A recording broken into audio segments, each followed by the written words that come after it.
un titre un peu bizarre, qui vous semble un peu bizarre, des volcans sous-marins aux éléphants nains. C'est un titre peu commun, tout simplement parce que Chypre est né d'une ride exactement comme celle qu'il y a sous l'Atlantique, qu'il y a dans le Pacifique, dans l'océan Indien. Et puis ça s'est terminé il y a à peu près, disons, 10 000 ans à peu près, par la présence d'éléphants nains, qui ont été qui sont morts soit de mort naturelle, soit exterminés par les premiers habitants de l'île. Donc la présentation de ce soir, c'est une présentation qui vous raconte un petit peu l'histoire géologique de Chypre.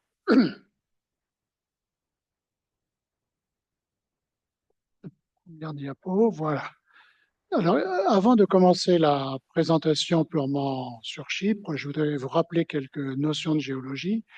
On n'est pas à l'université, mais c'est quand même bien de rappeler comment est faite la Terre. La croûte, elle est constituée, la Terre est faite d'un globe qui est en grande partie fait de magma. La plus grosse partie du globe, c'est en fait du magma, et on vit sur une coquille d'œuf.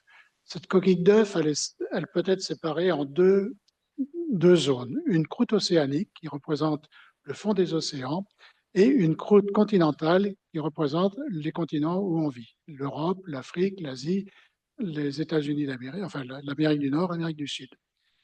La croûte continentale est plus légère que la croûte océanique. Elle est formée de sédiments, de roches métamorphiques et de roches granitiques.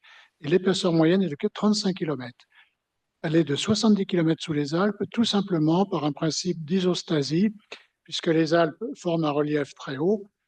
Le poids des Alpes enfonce la croûte continentale sous son niveau où elle devrait être. Donc la croûte continentale sous les Alpes fait 70 km d'épaisseur, au lieu de faire 35 km partout ailleurs. C'est pareil sous l'Himalaya. Sous l'Himalaya, elle fait dans les 80 km d'épaisseur également. La croûte océanique, elle est complètement différente. C'est ce qui forme les océans, la base des océans. Elle est formée uniquement de basalte et d'autres roches ignées qui sont issues de magma et plus ou moins recouvertes de sédiments récents. Donc l'épaisseur de la croûte océanique est tout à fait différente puisqu'une croûte océanique fait en général moins que 10 km d'épaisseur. C'est vraiment une coquille d'œuf par rapport au magma qui est en dessous. Alors, la constitution interne du globe, c'est ça. Donc, vous pouvez lire à peu près voilà, les épaisseurs. Vous voyez que les croûtes sont vraiment tout à fait en haut. Et d'une manière générale, c'est moins de 100 km d'épaisseur. Ensuite, on a une zone de 660, qui va jusqu'à 670 km, qui est une zone de magma, une zone en partie fondue, en partie solide. Et ensuite, on a le magma lui-même, qui va jusqu'à 2900 km de rayon. Et ensuite, le corps, c'est-à-dire la partie interne de la Terre, dont on ne sait pas vraiment comment elle est faite, même encore maintenant. On connaît mieux la Lune que la Terre, probablement. On connaît mieux les autres planètes, mais on ne connaît pas encore tout à fait ce qu'est l'intérieur de la Terre. Alors, toutes ces définitions qui vous sont données ici ne sont faites qu'à partir de données géophysiques, c'est-à-dire des données indirectes. On envoie des signaux à partir de la surface de la Terre, on les recueille dans une autre partie du monde, par exemple la transmission des ondes sonores, on la recueille quelque part à la surface de la Terre, quelque part ailleurs, et on en déduit que le corps de la Terre est fait d'un noyau qui réfléchit les ondes. Donc probablement une espèce de boule métallique en fusion composée de fer et de nickel.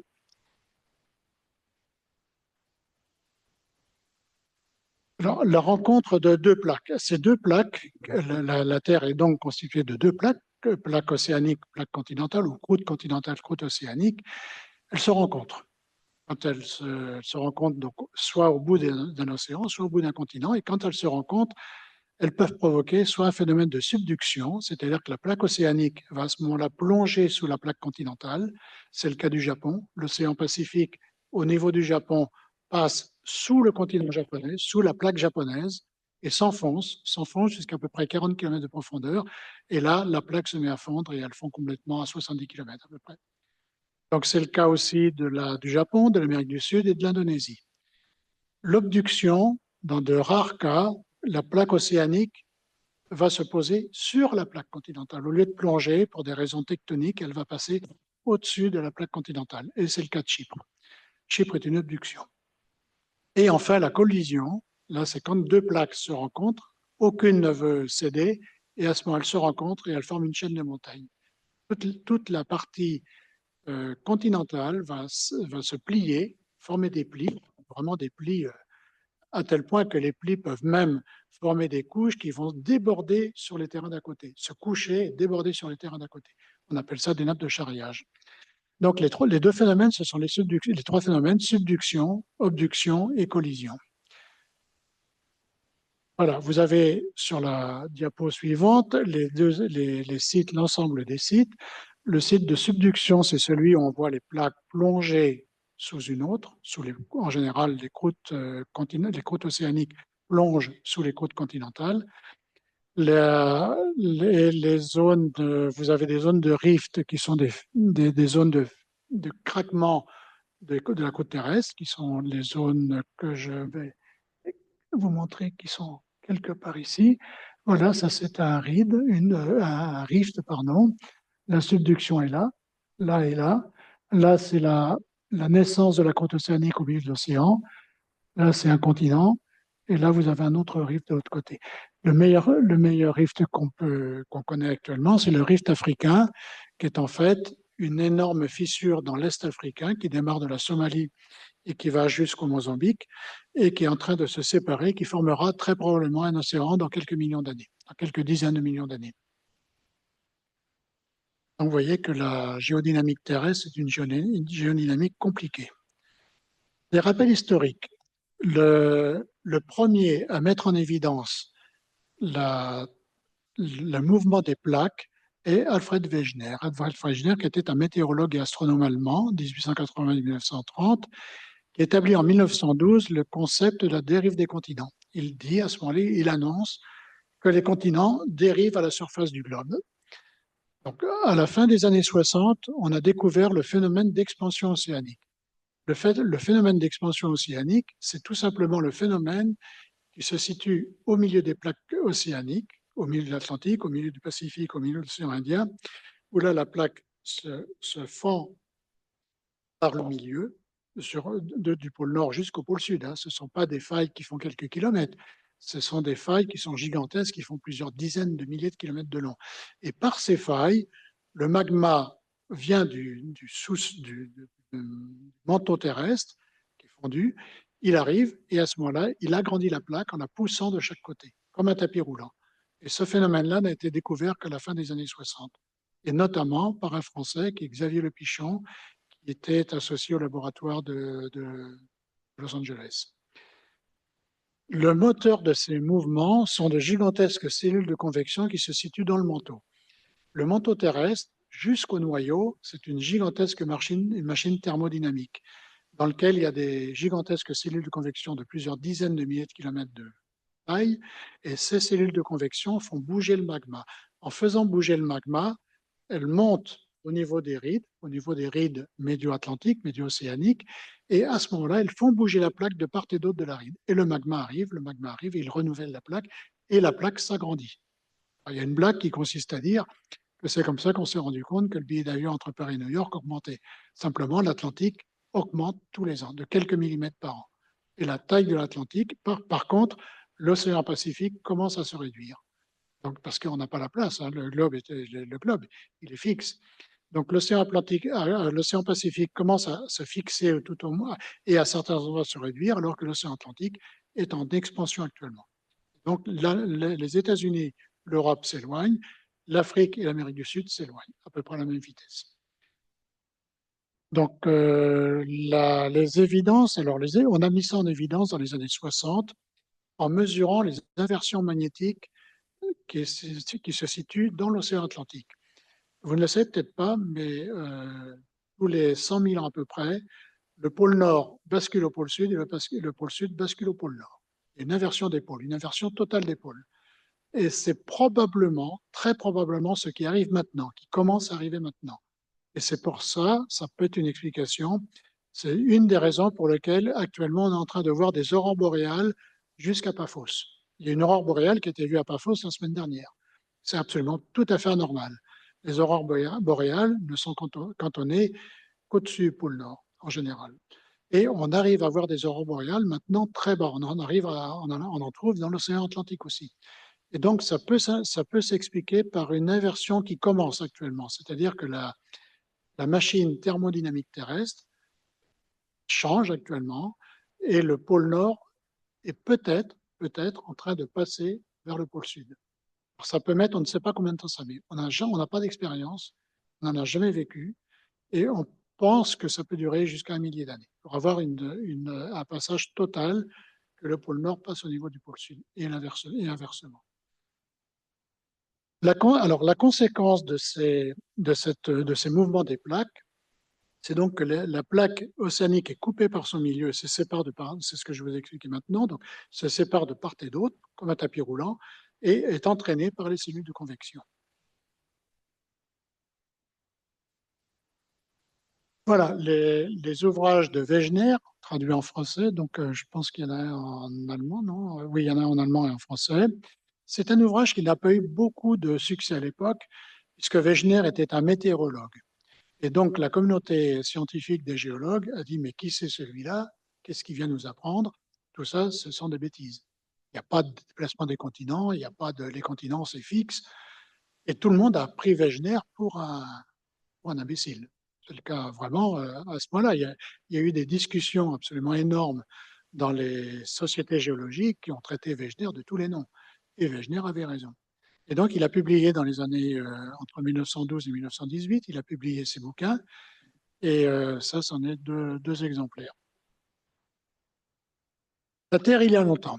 Alors, à l'origine, quand la Terre est née, elle s'est créée il y a à peu près 5 milliards d'années, 5 et demi, les continents par agglomération de poussière cosmique. Donc, c'est la théorie actuelle. Hein. Donc, l'agglomération de poussière cosmique s'est faite relativement rapidement, a entraîné un échauffement de toutes les particules et les particules se sont agglomérées. Donc, à l'origine, la Terre était une énorme boule dans laquelle les continents étaient regroupés entre eux et formaient ce qu'on appelle la Pangée ou Pangea et un océan unique. Il y avait un océan unique et un énorme continent qu'on appelait la Pangée. Puis la Pangée se divisa pour former un autre supercontinent et un autre superocéan. Le Gondwana, qui était un très gros continent, et la Téthys. Alors pourquoi la Téthys? La Téthys est intéressante puisque les dernières reliques de la Téthys, c'est la Méditerranée. On est dans la Téthys, qui existait il y a à peu près 5 milliards d'années. La dislocation des continents et des océans se sont produites par les forces des gigantesques cellules de convection du manteau. C'est ce que j'ai expliqué tout à l'heure. Vous allez le voir sur la diapositive suivante. Et l'ouverture de l'océan Atlantique a commencé il y a à peu près 180 millions d'années. L'Atlantique, il y a 180 millions d'années, l'Atlantique n'existait pas. C'était encore un supercontinent, un grand continent, et qui a commencé à se fissurer, exactement à l'image du rift actuellement, du rift africain actuellement, et qui a fini par donner cet océan Atlantique. La collision Afrique-Europe a eu pour conséquence la fermeture de la Téthys, qui tout doucement s'est fermée. L'Afrique s'est rapprochée de l'Europe, du continent euro-asiatique, et tout doucement a fermé cet océan, qui était un gigantesque océan, l'a fermé, et il a donné une mer, qui est la mer Méditerranée. La Téthys allait jusqu'au niveau de ce qui est actuellement l'Australie. Donc c'était un océan exactement comme le Pacifique, comme l'océan Indien. Et la collision Inde-Asie, une partie de l'Afrique s'est détachée sous la forme du continent indien, du subcontinent indien, et cette partie qui s'est détachée de l'Afrique est allée percuter le continent asiatique. Et c'est ce qui a formé l'Himalaya. En percutant le continent asiatique, l'Inde il y a une collision de l'Inde et de l'Asie, ce qui a formé l'Himalaya. Et l'Himalaya est toujours en train de grandir, c'est-à-dire la collision est toujours en train de se faire. À cause des mouvements, à cause des gigantesques cellules de convection qu'il y a sous le continent indien, qui déplacent le continent indien, l'Inde s'enfonce toujours sous le continent asiatique. L'Himalaya est toujours en train de grimper. Alors, on ne le voit plus grimper beaucoup, puisqu'avec l'érosion, avec la neige, avec la pluie, avec tout ça, avec l'érosion éolienne, avec tout ça, l'érosion compense pratiquement la montée de l'Himalaya. On est à 8800 mètres, mais on ne montera pas beaucoup plus haut. Donc, ce sont les conséquences de la dérive des continents, de cette masse de continents qui bouge, de cette masse de plaques qui bouge. Il y a à peu près, je crois, il y a 16 plaques principales à la surface de la Terre, 16 plaques continentales. Voilà, donc vous voyez les gigantesques cellules de conversion qui arrivent sous l'océan en bleu, et vous les voyez qui séparent l'océan en deux par son milieu. C'est ça, le moteur de la dynamique terrestre, ce sont ces gigantesques cellules de convection qui sont dans le magma. Et vous voyez que ça écarte au niveau des rides, la ride atlantique et la ride pacifique. Et puis, le rift africain, tout là-haut à droite, pardon, le rift africain est là. Voilà, le rift africain qui est un océan en formation. Ça représente Madagascar et l'Inde est déjà partie à la dérive. Elle est en train de percuter le continent asiatique ici. Ici, c'est le canal de Mozambique qui est en train de s'ouvrir. Voilà, vous voyez les flèches, tout s'écarte.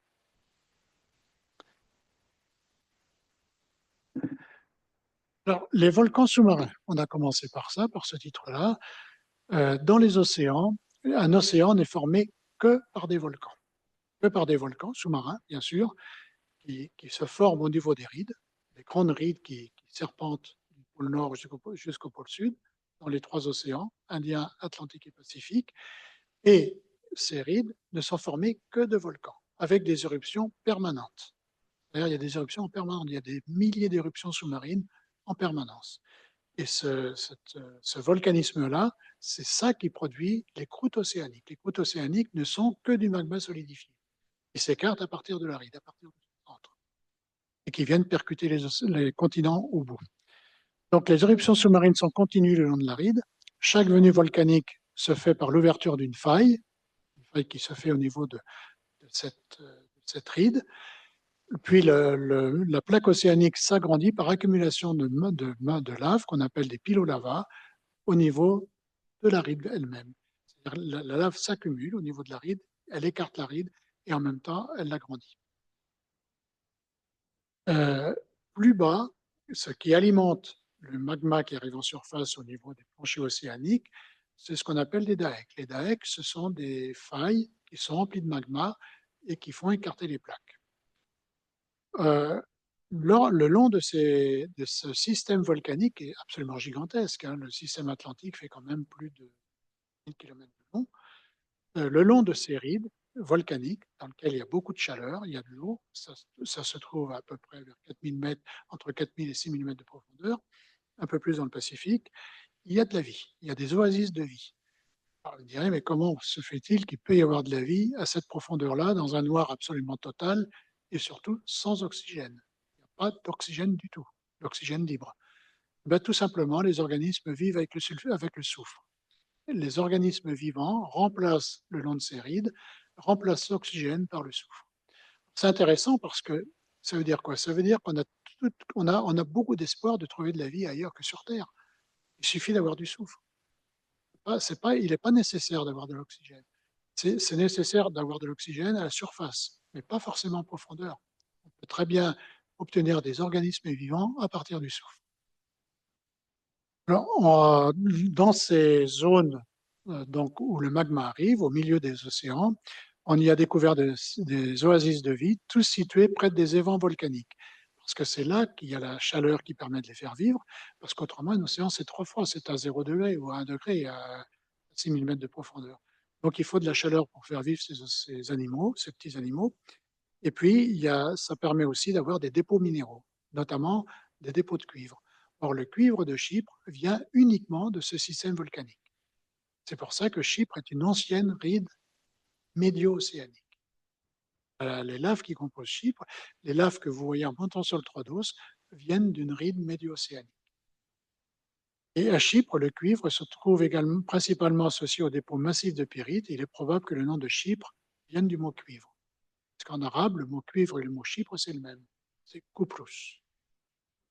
Alors, qui est le premier? Est-ce que c'est Chypre? Est-ce que c'est cuivre? On ne sait pas. Mais probablement le mot cuivre.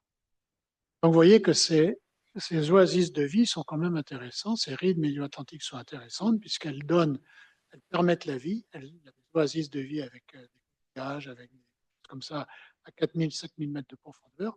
Et puis, ça permet d'avoir des gisements de cuivre qui permettent de les exploiter plus tard. Voilà, donc ça, ce sont deux exemples d'oasis de vie qui se situent sur la rive médio-atlantique, au niveau des Açores à peu près. Ont été menées des recherches dans les années 70. Et ce que vous voyez sur la photo de gauche, celle-ci, Oui, pour moi c'est à gauche, mais vous n'en avez qu'une, ce sont des fumeurs noirs. Les fumeurs noirs, ce sont les fumées qui sont très riches en cuivre et qui vont permettre de donner les gisements de cuivre. Et les gisements de cuivre, les gisements de pyrite que vous trouvez à Chypre sont issus de ces fumeurs noirs. C'est-à-dire il y a 90 millions d'années à Chypre, ça fumait comme ça sous la mer, vers 4000 mètres de profondeur, et ça a donné les gisements de cuivre qui ont été exploités après, de pyrite et de cuivre. Absolument passionnant, n'est-ce pas? Bon, c'est intéressant quand même. Alors, ça donne aussi d'autres choses, ça donne la vie, notamment ces petits organismes comme ça. Ce que vous voyez à gauche, ce sont des laves qu'on appelle des pilolavas. Ce sont des laves en coussin. Parce que lorsque la lave sort de son évent vers 4000 mètres de profondeur, il fait très froid, il y a une masse d'eau de 4000 mètres au-dessus, la lave ne va pas s'épancher normalement. Elle va se refroidir aussitôt en formant des laves en coussin, pilots. On appelle ça des pilolavas. Il y a un très bon exemple. Si vous êtes intéressé, on peut organiser une excursion. C'est très facile. On la fait régulièrement, à peu près tous les ans. À 15 km d'ici, à Analiondas, il y a un petit ruisseau qui passe. Et dans le petit ruisseau, on voit des pilolavas. Et, oui, pardon. Il n'y a pas fausse. Il y en a partout des pilolavas, en fait. Il y a un géologue dans la salle que je voudrais d'ailleurs saluer ce soir. Des pilolavas à Chypre, il y en a un petit peu partout. Tout autour du Troodos, ce sont des pilolavas. Et le centre du Troodos, c'est plutôt enfin, dans la périmédiane, dans la périphérie du Troodos, ce sont des pilolavas. Un peu plus vers le centre, ce sont les dikes qui ont permis d'alimenter ces laves. Et plus au centre, ce sont les roches du manteau. Donc c'est relativement facile. Mais à Analuandas, on voit très très bien les pilolavas, on voit leur forme en coussin, et surtout on voit un dike d'alimentation, c'est-à-dire une faille par laquelle est passé le magma. Et ce dike, quand il arrive à la surface, ben, il donne des pilolavas. Il est arrivé à la surface, au contact avec l'eau, et à ce moment-là, il donne des pilolavas. Donc vous voyez des pilolavas ici, un organisme vivant. Et puis voilà, ça ce sont des fossiles que j'ai eu la chance de trouver en arrivant à Chypre. Parce que la première question que j'ai posée à mon épouse qui est présente ici, qui est géologue et qui est chypriote, elle connaît parfaitement la géologie chypriote. Et la première question que j'ai posée, est-ce qu'on a trouvé des fossiles associés aux fumeurs noirs? Et est-ce qu'on a trouvé des fumeurs noirs? Parce qu'à l'époque, à Chypre, on était encore à l'idée de pyrites qui étaient des pyrites de substitution, de remplacement, on appelle ça la métasomatose, et on n'était pas du tout dans l'idée de rides médio-atlantiques, médio-océaniques. Alors, on a commencé à en parler puisque les rides médio-océaniques ont été définies à Chypre, justement grâce au Troodos. Et donc, la première chose que je lui ai demandé, c'est est-ce qu'on a trouvé ces fossiles? Elle m'a dit non, mais tu pourras trouver de la pyrite dans telle mine, la mine de Mémi, Mémi à 30 km de Nicosie. J'y suis allé et un quart d'heure après, je sortais les premiers échantillons de coquillages. Donc, c'était ça. Ce sont des tout petits coquillages. Mais c'était le premier témoin d'oasis de vie qu'on trouvait dans les pilolavas crétacés de la Tétis. On n'en avait pas trouvé avant. Donc, c'est ça qu'on a trouvé. Voilà, donc Chypre, un fragment de la Tétis, un fragment de cet océan qui existait avant, qui était un immense océan. La ride de la Tétis, dans cette partie du globe qui est maintenant la Méditerranée, a été active jusqu'en 90 millions d'années.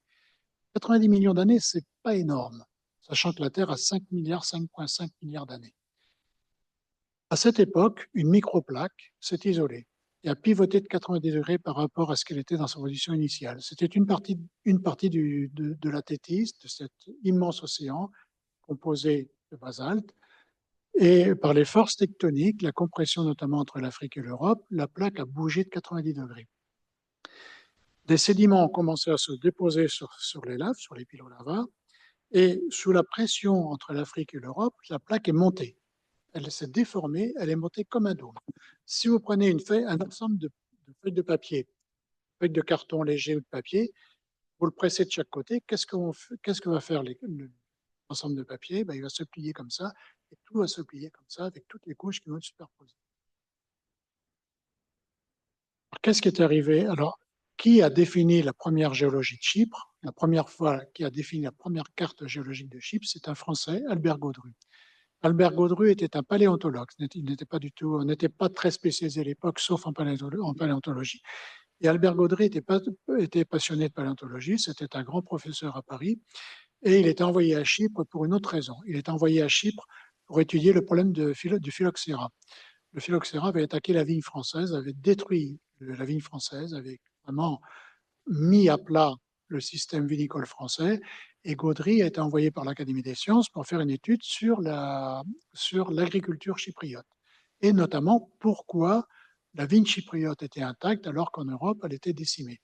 Et donc, il a fait son étude, et puis il s'est intéressé à la géologie de Chypre. Alors, il est revenu à Chypre, il a fait son étude géologique de Chypre, et il a fait la première carte géologique de Chypre.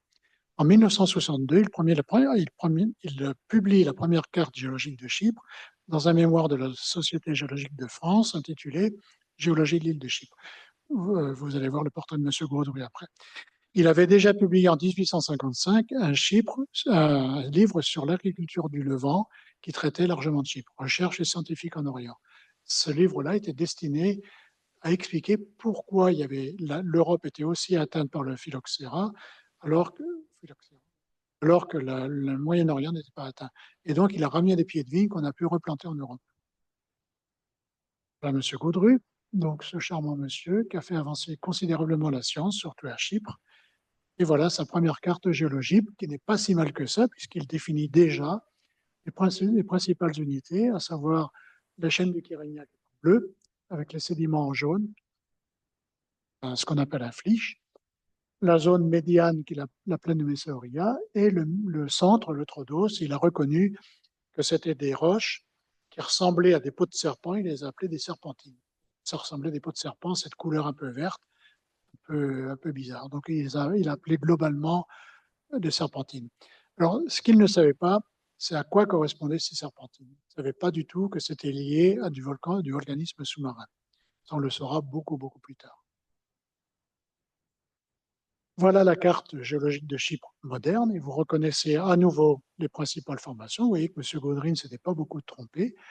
La différence, c'est que le centre de Chypre est divisé cette fois-ci en plusieurs unités, rouge, franc, brun, rose et vert.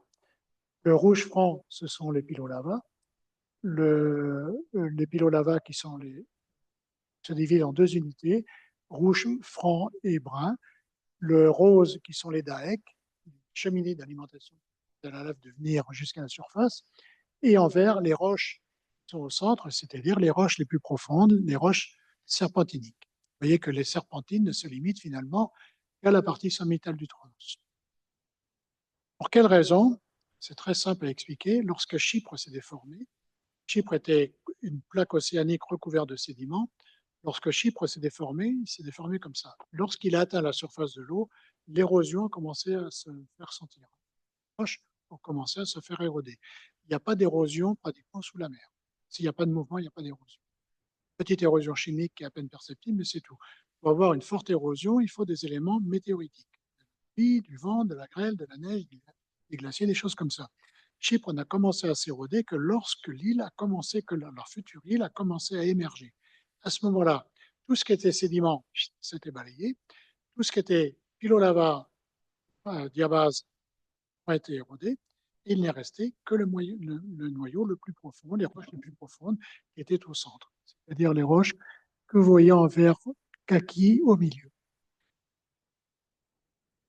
Alors, cette carte géologique permet de voir tout de suite qu'on a quatre grandes unités à Chypre, quatre grandes unités géologiques. Le premier groupe, c'est le groupe du Troodos, qui est en fait le groupe du Troodos, c'est la croûte océanique, ce qui reste de la croûte océanique. Ensuite, on a les sédiments qui recouvrent la plaque océanique, les sédiments qui sont tombés sur la plaque océanique au fur et à mesure de son vieillissement. Et puis, il ne faut pas oublier que la Thétis est vieille d'au minimum de quelques milliards d'années. Les premières laves de la Thétis se sont formées il y a quelques milliards d'années. Et la Thétis a toujours existé depuis la formation de la première Thétis, en fait. Et elle s'est arrêtée de fonctionner à Chypre il y a 90 millions d'années seulement. Donc, elle a eu le temps de se recouvrir de sédiments.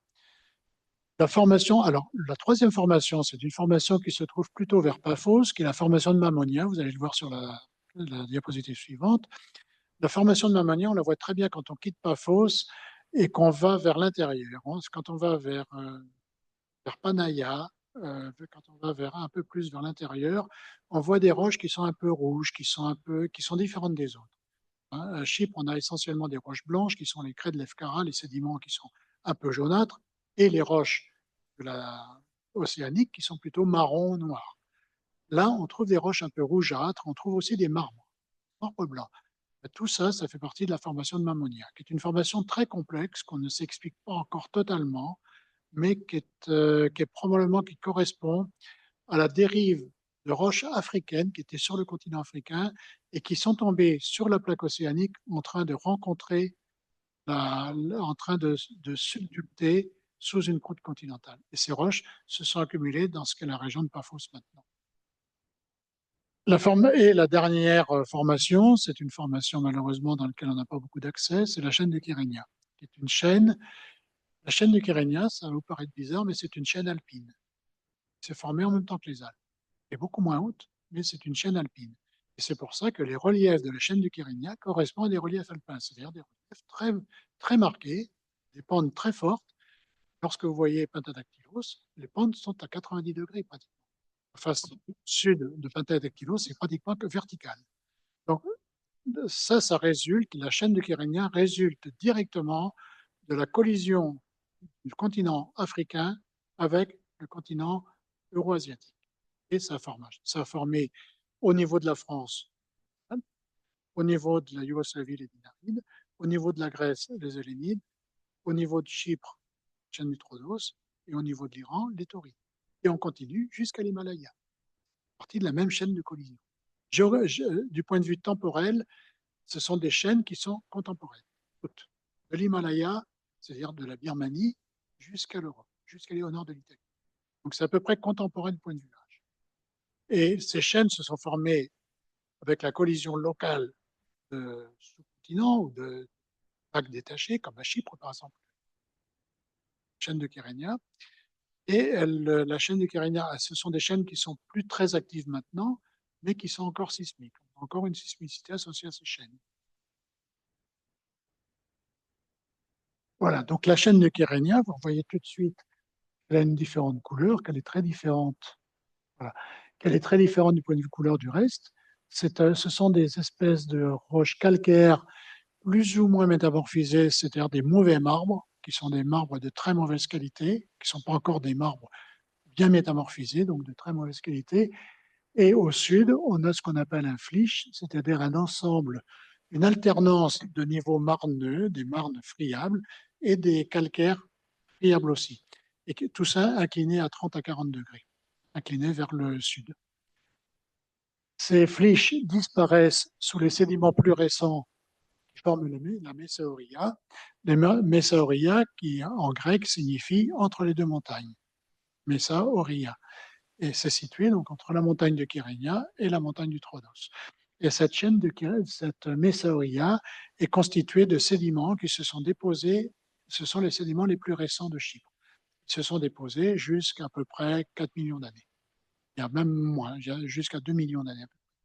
Il y a 2 millions d'années, le channel entre le canal qui était rempli de mer, rempli d'eau, entre la chaîne du Troodos et la chaîne de Kyrenia, s'est définitivement rempli, c'est bouché, et pour aller se baigner, il faut aller soit à Famagusta, soit à Morpho, à peu près de Nicosie, hein, dans les deux sens. La mer s'est retirée, le channel s'est complètement comblé, pas simplement par les éboulis, par les éléments terrigènes venus de la chaîne de Kyrenia d'un côté et venus du Troodos. Voilà, le groupe du Troodos. Le plus intéressant, puisque c'est la croûte océanique. Le Troodos a permis, dans les années 70-80, de définir la croûte océanique mondialement. Hein. C'était le centre du monde. Chypre était le centre du monde. Tous les congrès, les principaux congrès se tenaient à Chypre. Pendant plusieurs années, il y a eu un congrès international sur les ophiolites, puisqu'on appelle ça les ophiolites. Pourquoi le terme ophiolite? Ça vient de Gaudry. Gaudry a appelé ces roches les serpentines. Ophios, c'est le serpent. Hein, c'est ça? Ophios, voilà, c'est ça. Donc, oui. Donc, on les a appelés les ophiolites, globalement. Les ophiolites, ça veut dire tout le cortège de roches qui forment un océan. L'eau, c'est-à-dire des pylônes lava qui forment le plancher océanique, jusqu'aux roches, jusqu'aux roches très internes qui sont formées par les serpentines. On appelle ça les ophiolites. Cortège ophiolitique qui fait donc à peu près 10 km d'épaisseur. Donc, les pylônes lava en haut, en la surface, qui sont formés de lave en coussin, qui se sont épanchés sur le plancher océanique lorsqu'ils sont sortis à chaud, à 1200 degrés, et c'est la source du cuivre. C'est là que proviennent le minerai de cuivre. Alors, la source du cuivre provient donc de l'activité volcanique. Toutes les mines de cuivre et de pyrite de Chypre sont localisées sur les îlots lava. Toutes. Il n'y a pas de mine de cuivre en dehors des îlots lava. Les dahèques, ce sont les formations volcaniques, ignées, volcaniques, par lesquelles est venu le magma. Un magma, pour venir le long d'une ride, au milieu d'une ride, il est obligé de passer par une faille. Non, il ne peut pas passer, c'est fermé. Donc il y a un séisme, un gros séisme, ou un séisme moyen, la Terre s'écarte, et à ce moment-là, le magma monte. La faille est créée par la pression hydrique du magma qui est en train de monter. Il y a une énorme pression qui vient du manteau. Le magma se ferait un chemin, casse la croûte, se fait un chemin jusqu'à la surface ou pas. Il peut très bien s'arrêter en cours de route et à ce moment-là ne former qu'un dahèque. S'il va jusqu'à la surface qui est le plancher océanique, à ce moment-là, il va donner des pilolava. Il va donner de la lave, il va donner des pilolava et un petit volcan. Donc les dahèques qui forment la lave figée dans les failles, les gabbros qui sont la forme grenue des dahèques, c'est-à-dire c'est la même roche, mais sous une forme grenue. Alors une forme grenue, c'est-à-dire une forme où on voit les grains. Dans les dahèques et dans les laves, vous ne voyez pas les grains. Les grains sont très fins, c'est microscopique. Pourquoi on les voit dans les gabbros? Tout simplement, c'est la même chose que les dahèques. Chimiquement, c'est la même chose. Mais dans les chambres magmatiques qui sont constituées par les gabbros, le magma s'est refroidi tout doucement. Et en refroidissant doucement, il a pu cristalliser, il a pu former des cristaux. Et les cristaux sont centimétriques à pluricentimètres. Alors que dans les laves, ils restent millimétriques. Dans les laves, les cristaux n'ont pas le temps de se former. Tout est figé rapidement, surtout quand c'est dans la mer. Et puis ensuite, les roches issues du manteau terrestre. Alors, les roches qui sont du manteau terrestre, je vais vous passer la terminologie, elle est compliquée, mais ce sont les roches qui forment la partie haute du manteau terrestre, qui sont fondues, en large partie fondues. Une partie est probablement solide, mais une grande partie est fondue. On les appelle les péridots. Ce cortège de roches. On va voir maintenant des très jolis pilolava qui sont pris à Analiondas, dans le long du ruisseau d'Analiondas. On voit très bien ces formes qui ressemblent à des coussins. Et donc, la forme de coussin, elle est simplement due à la lave qui arrive dans l'eau, à 4000 mètres sous l'eau, sous une pression d'eau quand même très importante, de l'ordre de 40 bars, 400 bars, un bar tous les 10 mètres, 400 bars, avec une température pas loin de zéro, en tout cas très très basse température, et la lave qui est à 1200 degrés, quand elle arrive dans l'eau, elle se refroidit quasiment instantanément.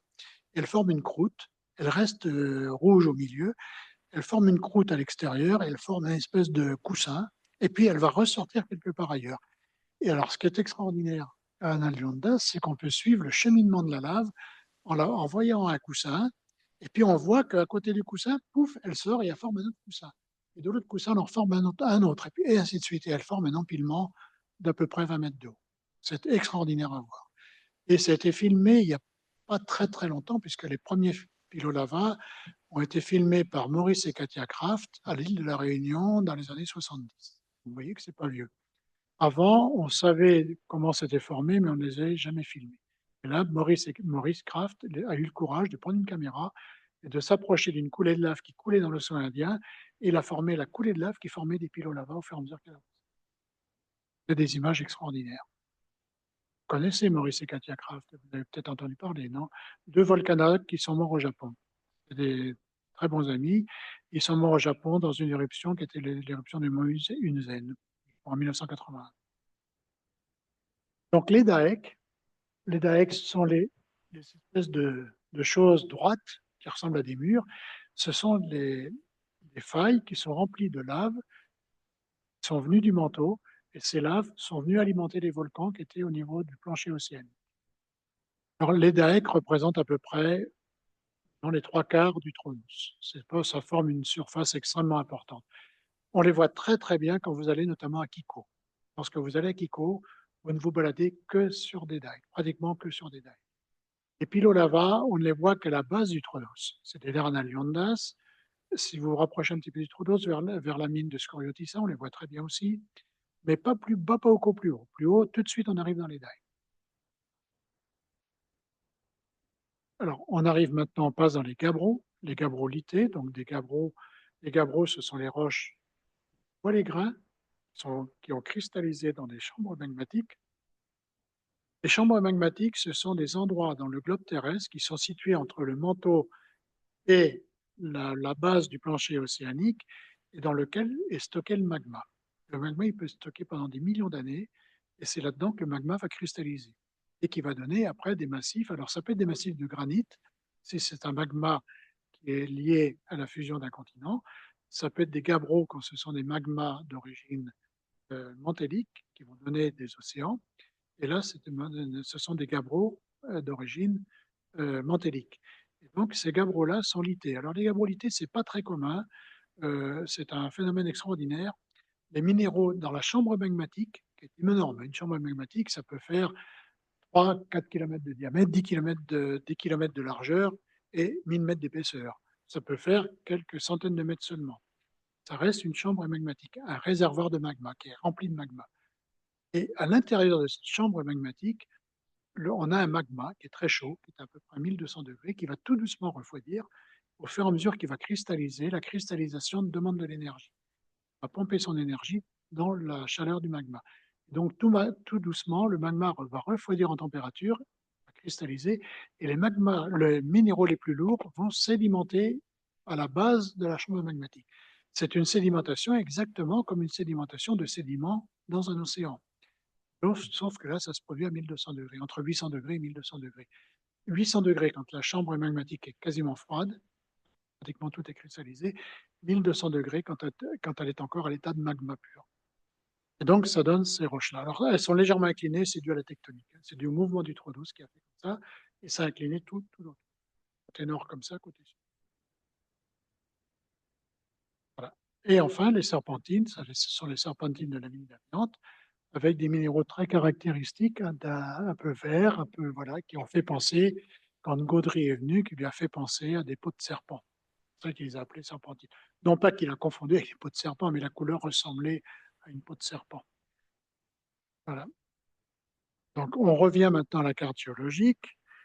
On va passer aux sédiments. On a vu la partie Troodos, la partie croûte océanique, et maintenant on va passer aux sédiments. Les sédiments, autour du Troodos, ça correspond à deux zones principales. La partie nord, tous ces sédiments de la Messaouria, et la partie sud, qui est Pacna, et tous les sédiments qui sont situés vers Limassol et un peu vers Larnaca. Les crêtes de Larnaca en font partie, et les sédiments argileux qui sont plutôt par là, et les roches calcaires qui sont par là.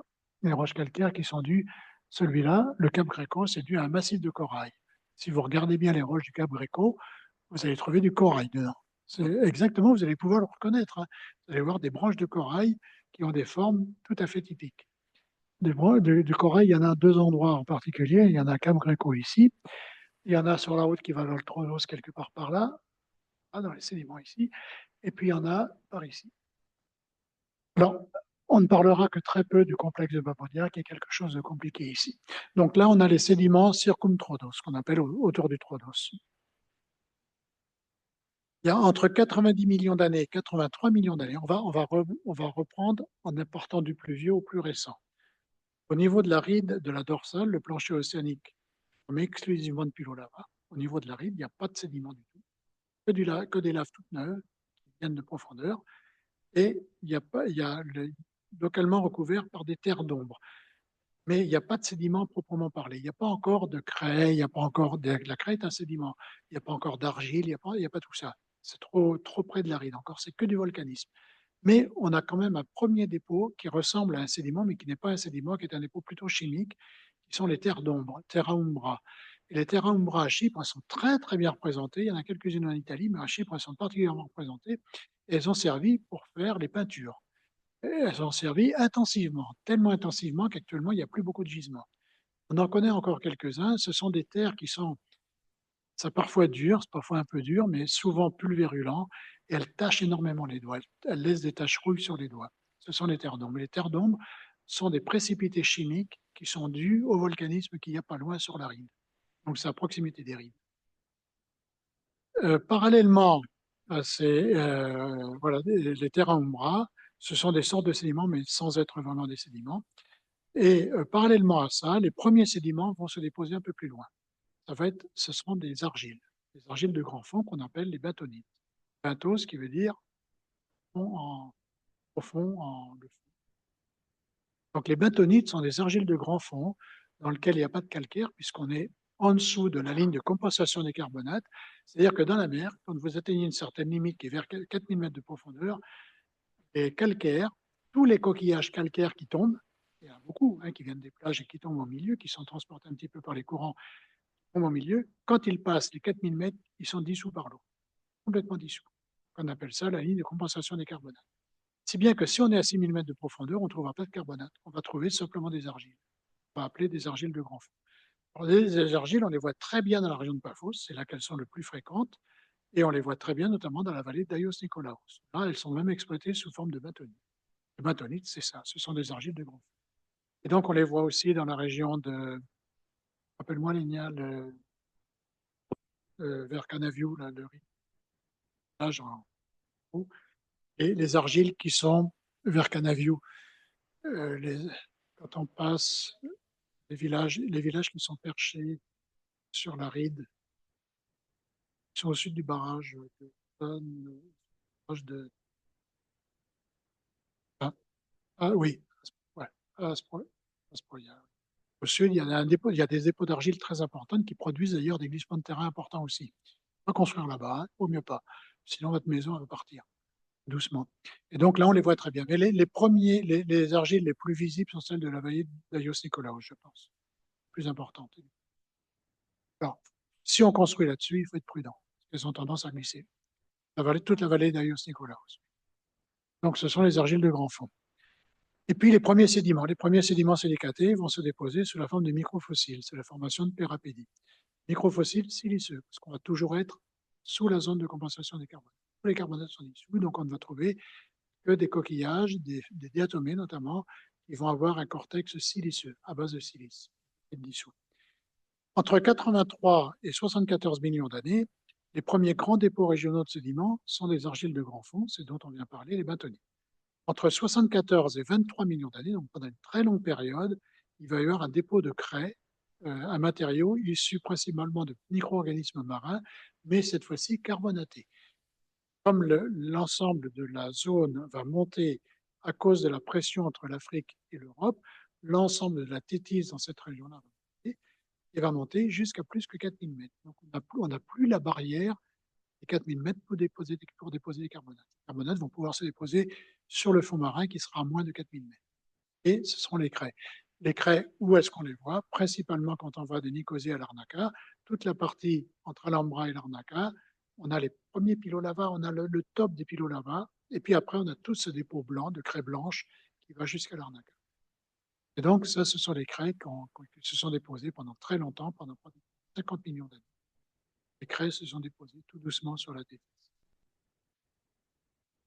Le Rapaphos, vous voyez les craies aussi, dans la zone de Petraturomiu, où là on a la juxtaposition de craies qui se sont déposées et de roches qui représentent la croûte océanique, qui sont des roches noires. Vous voyez, ici ces roches noires, c'est la croûte océanique, mélangée probablement à des argiles de grand fond.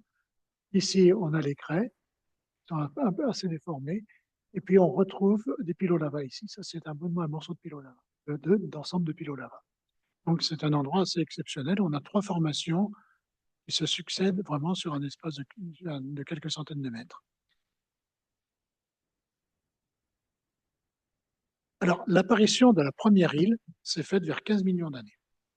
Vers 15 millions d'années, dans un endroit qu'on appelle Chypre maintenant, il y a un ou plusieurs, on pense maintenant deux îles qui sont apparues, deux rochers qui sont apparus juste au niveau de la surface.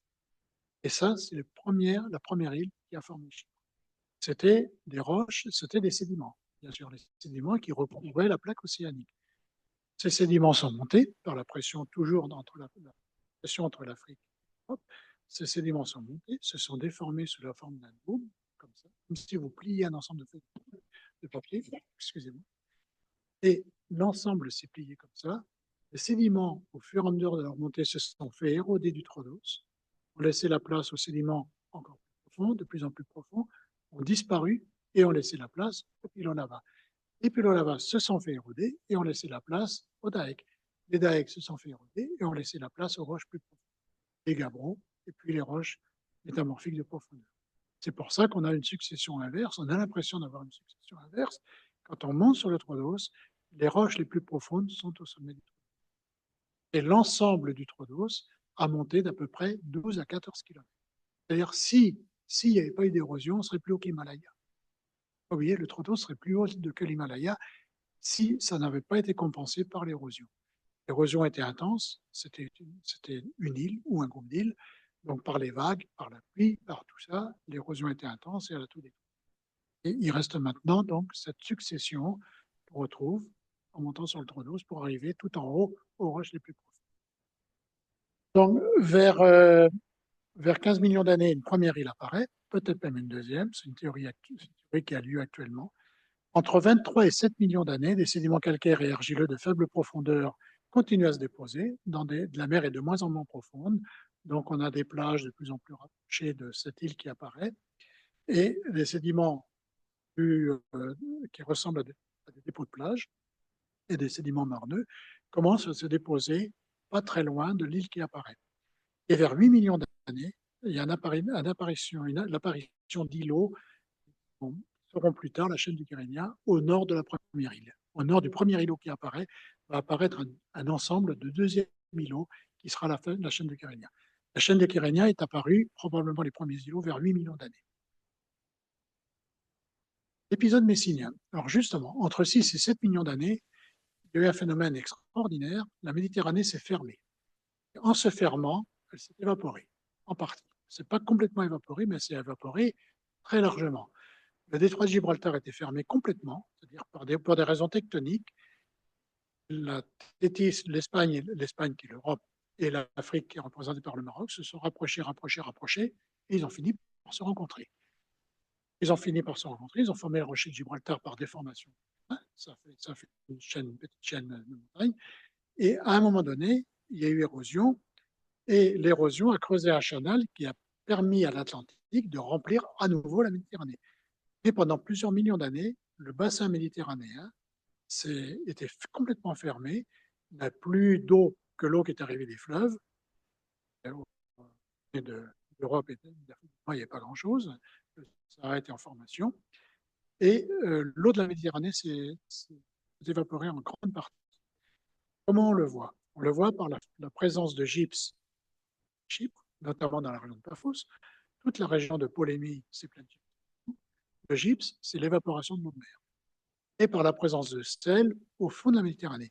Quand on fait des puits de pétrole au fond de la Méditerranée, la première chose qu'on trouve, on trouve des couches de sel de plusieurs centaines de mètres d'épaisseur.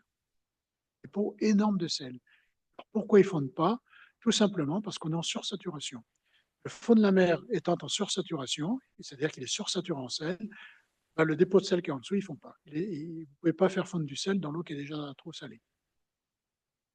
Et donc, au-dessus, on a la couche d'eau qui, elle, est moins salée, et on a donc la Méditerranée. Alors, ça se traduit à Chypre par des couches de gypse très importantes qu'on retrouve à Larnaca, à Radipou, qu'on retrouve à Kos, qu'on retrouve au nord de Chypre,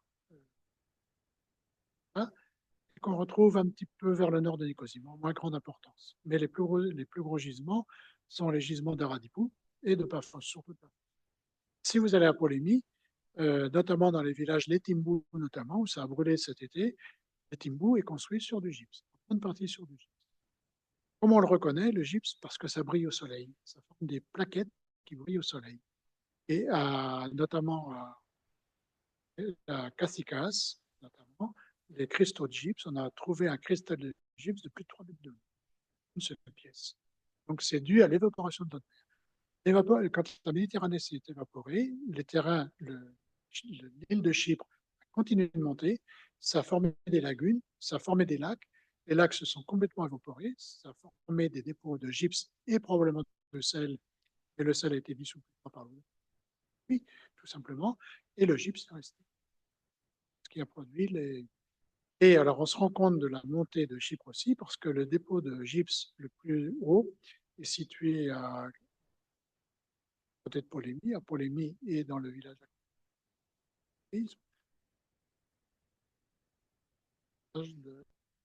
a déménagé à cause du séisme.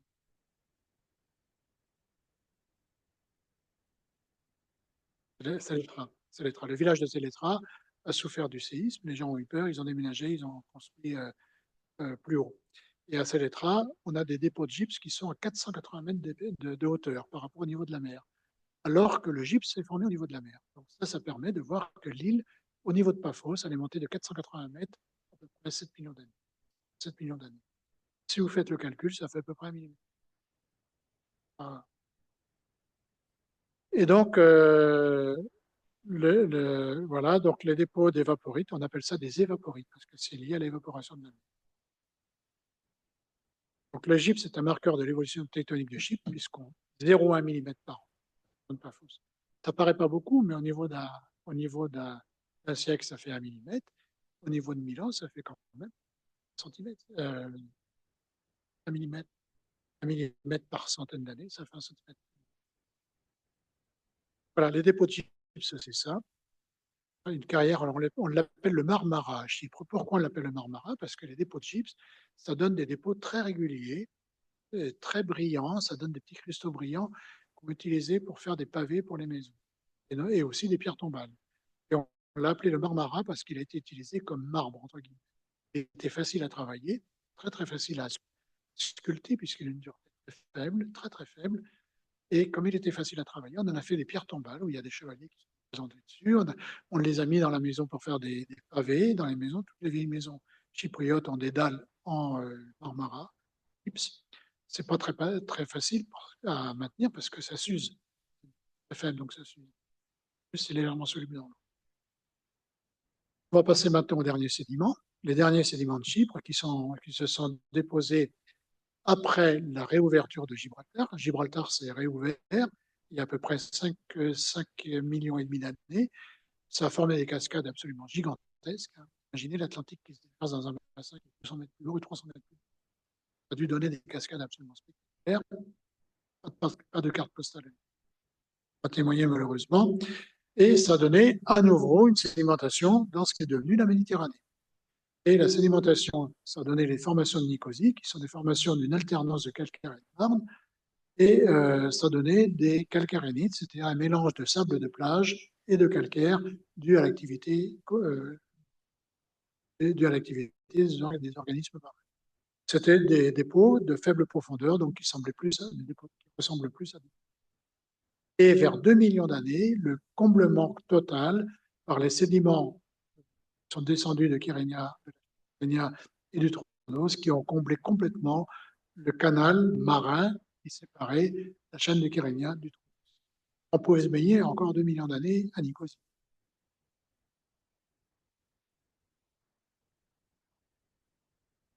Maintenant, on va passer dans la dernière partie de l'histoire de Chypre, les éléphants et les hippopotames nains de Chypre. Il y a les noms latins qui sont en dessous. C'est au cours du dernier million d'années. Un dernier million d'années, c'est pas beaucoup au niveau géologique. Le dernier million d'années, c'était comme si c'était ce matin pour un géologue. C'est pas vieux. Au cours du dernier million d'années, apparaissent à Chypre, sur une grande île qui était réunie, donc la chaîne de Kyrenia et la partie du Troodos étaient réunies, sur le comblement du canal, arrivent sur Chypre des éléphants et des hippopotames. Ils sont venus probablement en nageant, puisque le channel entre l'Asie mineure, la Turquie et Chypre n'était pas complètement comblé. Ils sont venus probablement en nageant. Les hippopotames, ça nage très bien, on le sait. Et les éléphants, on le sait, ça nage très bien. Depuis que le cirque Barnum, qui était en France, est allé aux États-Unis dans les années 1920, un éléphant est tombé à l'eau en plein océan Atlantique et les marins l'ont observé nager derrière le bateau pour essayer de rattraper le bateau. Malheureusement, le bateau a continué, l'éléphant s'est noyé. Et un éléphant, ça nage très bien.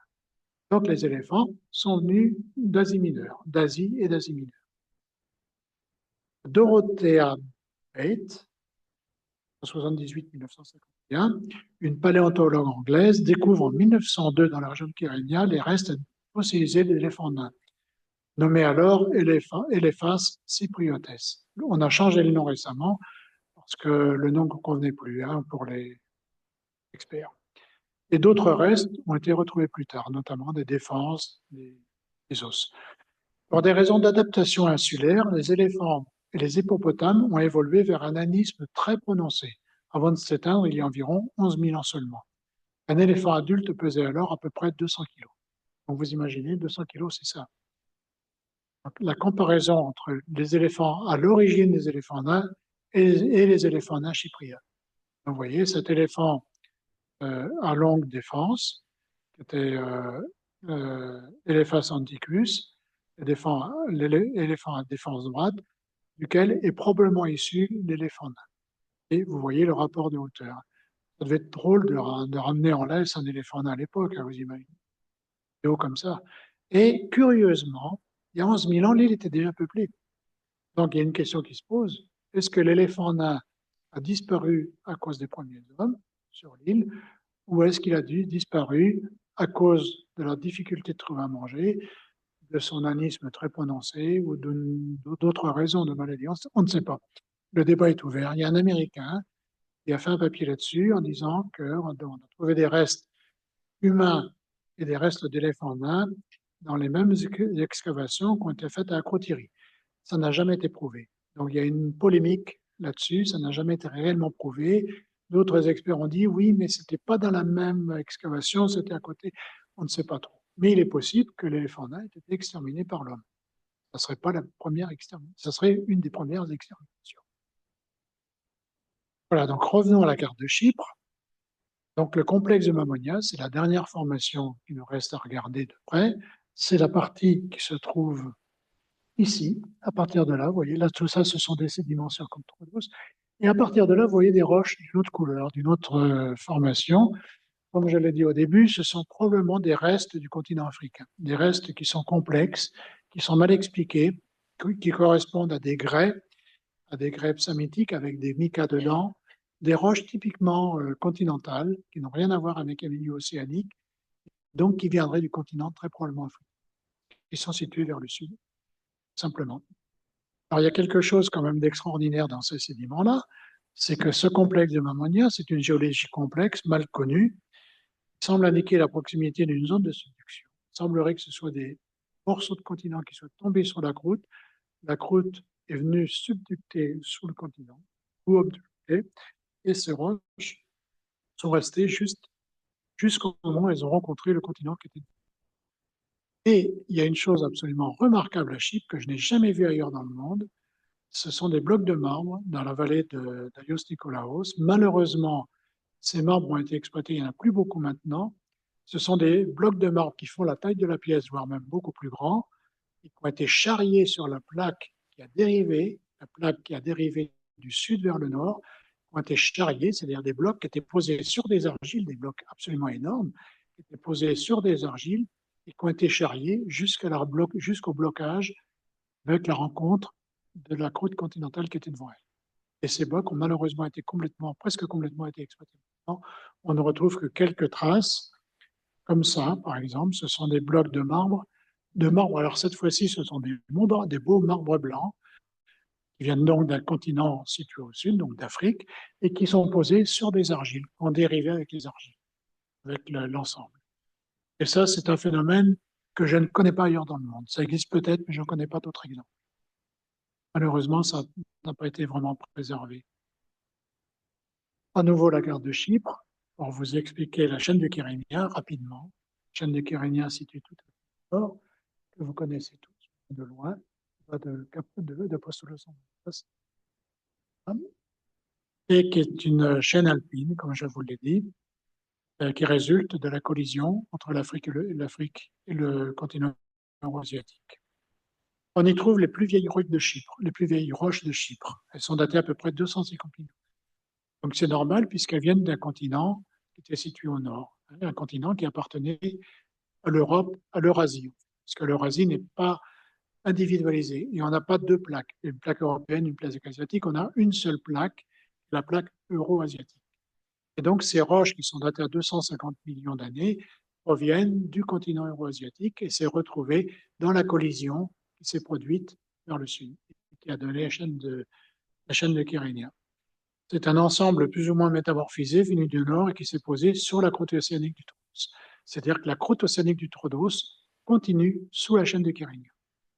Et on a les derniers sondages qui ont été faits dans les années 60 pour la recherche pétrolière et qui montrent qu'on retrouve, juste devant la chaîne du Kérenia, on retrouve la croûte océanique vers 400 mètres de profondeur. 400, 500 mètres, voire même plus profond en profondeur par forage.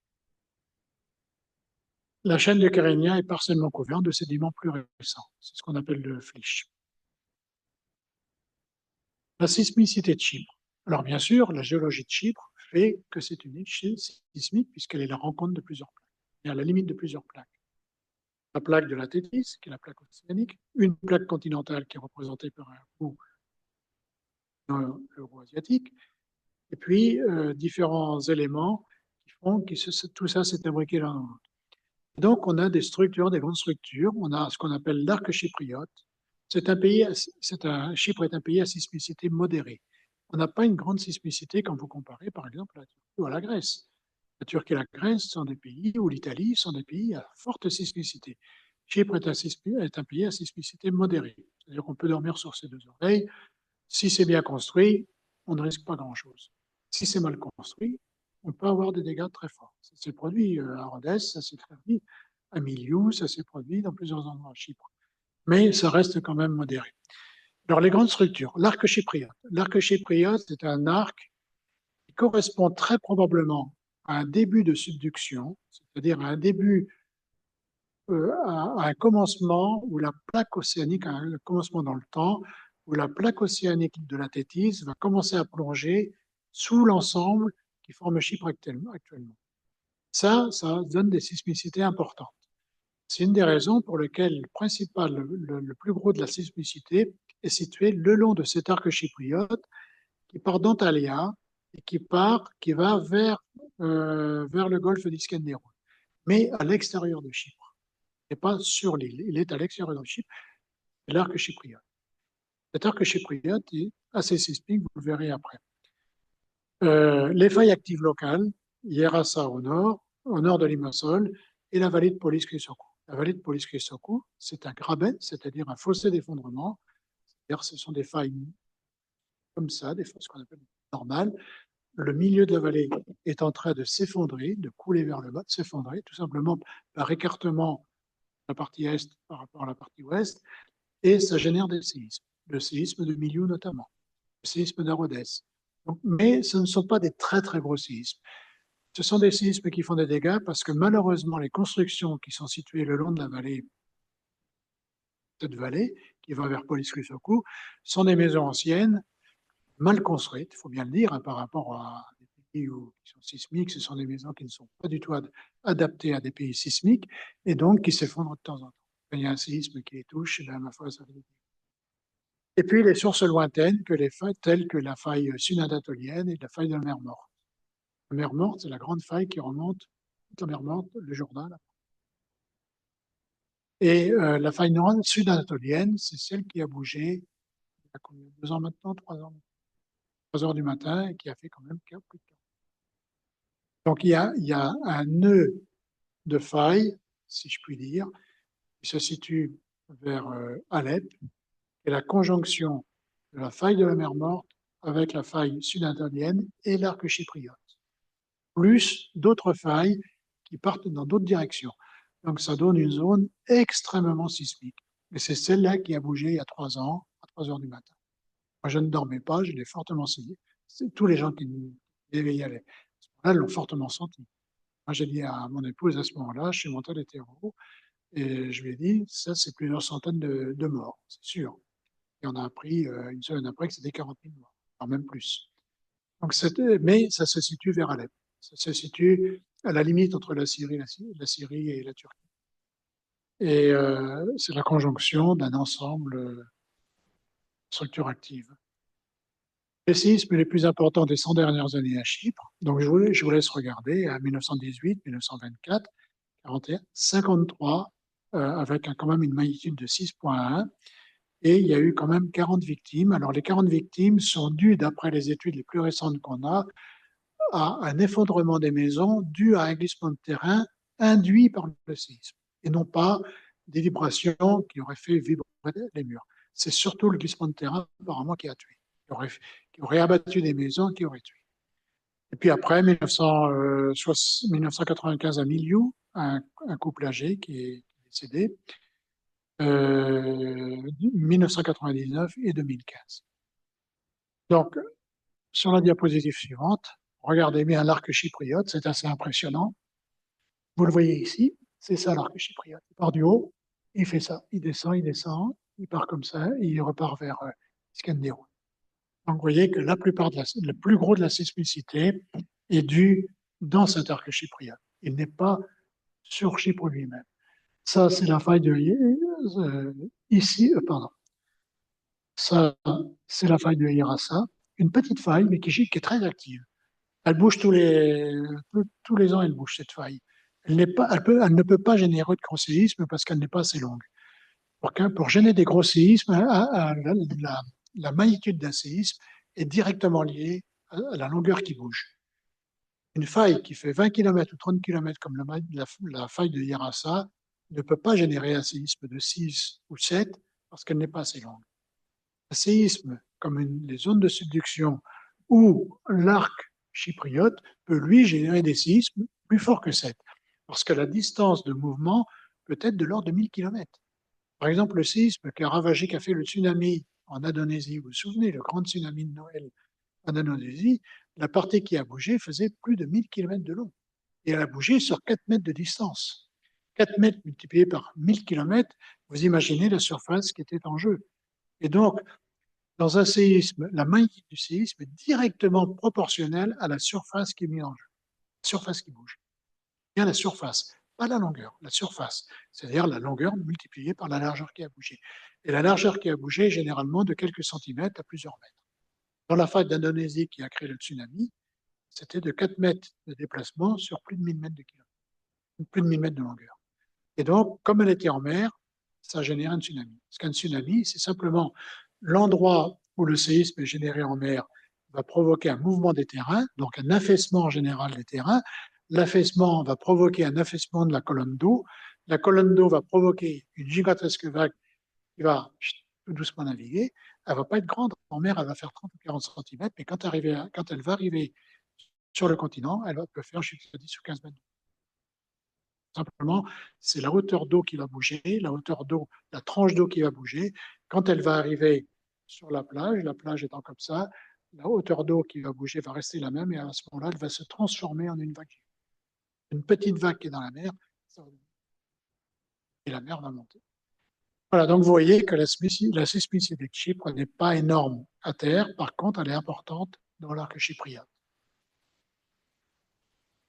La maison qui a été détruite à Miliou en 91, c'est une plaque de béton qui s'est affaissée sur les personnes âgées. C'est dû au type de construction, une maison en pierre sur laquelle on a rajouté une plaque en béton armé. Donc la plaque de béton armé a tenu, mais les murs en pierre est venu écraser les deux personnes. La conclusion, certains vont dire ouf, parce que ça commence à dire. Chypre est une histoire géologique complexe, née des volcans au fond d'un océan. Première chose qu'il faut retenir, c'est né des volcans. L'île de Chypre, une île unique par sa constitution géologique, connue dans toutes les universités du monde où l'on enseigne la géologie. Si vous faites vos études en Chine, quelque part, ou en Californie, vous allez apprendre obligatoirement la géologie de Chypre. En France, avant de connaître Chypre, je connaissais la géologie de Chypre, bien avant de connaître une île unique par sa constitution, donc. Et les études menées sur le Troodos au cours des années 70-80 ont permis de définir ce qu'est une croûte océanique. C'est à Chypre qu'ont été définies les croûtes océaniques. On ne connaissait pas vraiment les croûtes océaniques. On les a définies simplement par la géologie de Chypre. Et l'activité tectonique est toujours présente, c'est tout, on a toujours des séismes, mais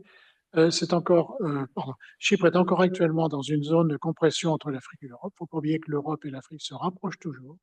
Donc on est toujours dans une zone de compression et le Troodos monte toujours. On est toujours dans une phase de montée du Troodos et compensée par l'érosion. Voilà, et elle est compensée donc par l'érosion. Donc sinon on serait plus haut qu'Himalaya, on serait à 14 km de montée. On serait très haut. On a des jolis glaciers.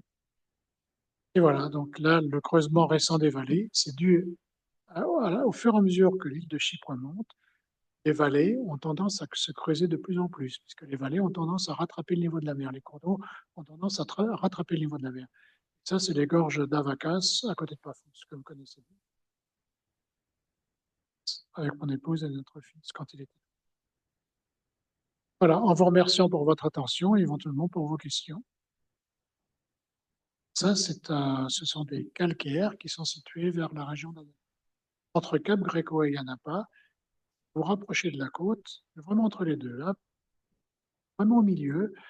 Si vous avez le courage de descendre près de la mer, vous verrez qu'il y a un golfe, là où il y a les phoques là, cet endroit. Vous les déranger, bien sûr, mais il y a une très belle vue avec un arche fait par l'érosion et on peut prendre des photos, c'est absolument magnifique. Beaucoup pour les photos de bord. C'est situé entre Cabrico et Ayanapa.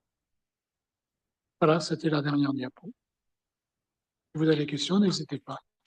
Alors, merci. Il est possible qu'il y ait des personnes qui ne soient pas tout à fait francophones. S'il y a des questions en anglais, il n'y a pas de problème. En grec aussi, mon épouse est là pour répondre. Mon épouse est là, elle est géologue. Hein, oui.